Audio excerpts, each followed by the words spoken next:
ఇప్పుడు టార్గెట్ సజ్జల రామకృష్ణారెడ్డి వైసీపీలో కీలక నాయకులు, అధికారంలో ఉన్నప్పుడు ప్రభుత్వ సలహాదారుగా పనిచేశారు.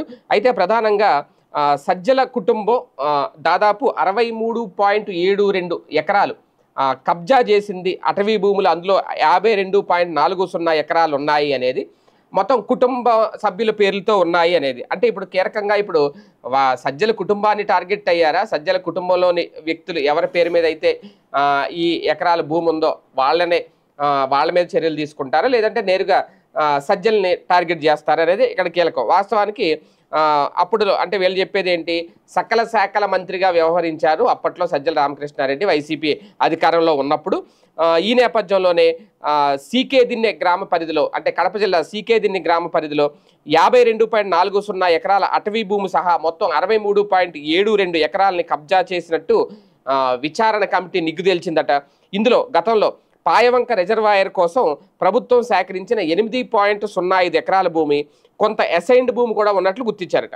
సజ్జల కుటుంబ సభ్యులు సీకే దిన్నె గ్రామ పరిధిలోని సర్వే నెంబర్ 1629లో 52.40 ఎకరాల అటవీ భూముల్ని 8 చోట్ల ఆక్రమించి అడవిని ధ్వంసం చేసి పర్యావరణానికి తీవ్ర నష్టం కలగజేశారు అనేది ఈ కమిటీ తేల్చి చెప్పింది.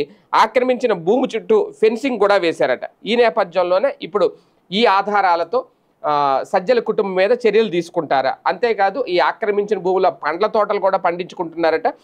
దాదాపుగా 8 చోట్ల అటవీ భూమిని ఆక్రమించారు అనేది. ఎందుకంటే అటవీ శాఖ చట్టాలు చాలా కఠినంగా ఉంటాయి, కఠిన చర్యలు తీసుకుంటారు అనేది చాలా మంది చెప్తున్నమాట. ఈ నేపథ్యంలో ఇప్పుడు సజ్జల వరకు వచ్చింది. ఇప్పటికే ఒక పక్క లిక్కర్ స్కామ్ వ్యవహారమే ఆంధ్రప్రదేశ్లో వైఎస్ఆర్సీపీని మొత్తం అతలాకుతలం చేస్తోంది, హైటెన్షన్ రేకెత్తిస్తోంది. ఇలాంటి నేపథ్యంలో మళ్ళీ ఇప్పుడు అటవీ భూముల్ని ఆక్రమించుకున్నారు సజ్జల రామకృష్ణారెడ్డి మొత్తం ఆయన కుటుంబం అనేది. సజ్జల మీద చర్యలు తీసుకుంటారా, లేదంటే సజ్జల కుటుంబ సభ్యులను వరుసగా అరెస్ట్ చేసే కార్యక్రమం ఏమన్నా మొదలవుద్దా చూడాలి.